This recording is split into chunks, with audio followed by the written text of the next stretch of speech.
sekarang kan keadaannya Timothy ini sudah meninggal ya, sudah nggak ada.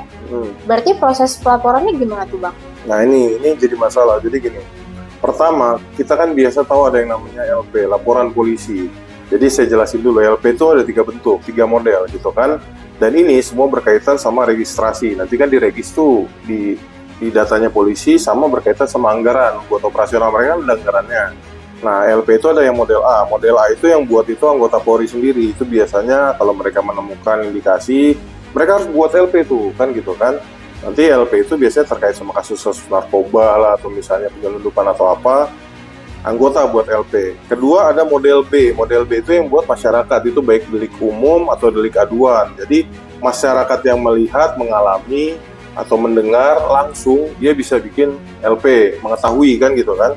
Ada juga model C. Model C itu biasanya pengembangan gitu kan, ada satu kasus yang sudah lagi berproses, terus mungkin penyidik menemukan kayaknya kita perlu manggil, atau misalnya si A ini bisa dikaitkan sama perkara ini. Nanti penyidik itu buat LP. Jadi walaupun mereka sesama anggota polisi, mereka juga harus buat LP gitu loh.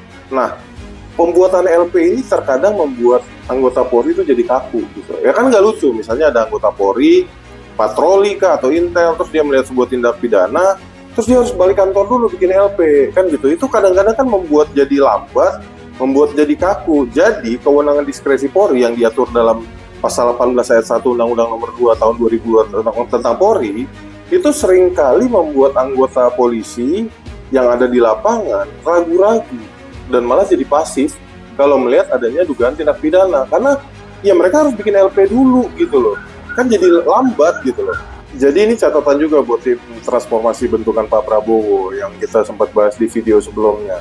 Mudah-mudahan perkara terkait urusan ini juga bisa dibereskan. Jadi soal SOP LP tadi itu bisa dipermudah lah. Jadi kita bisa mengoptimalkan patroli sama intel yang lagi di lapangan. Jadi mereka tuh kalau ngelihat tindak pidana nggak perlu bikin LP dulu, bisa langsung bertindak dan muncullah budaya responsif dan karakter yang solutif. Jangan sampai semua itu harus administratif, karena sudah banyak kejadian-kejadian yang karena terlalu harus administratif jadi nggak bisa ditindaklanjutin, sampai ada yang mati juga kan waktu itu kan.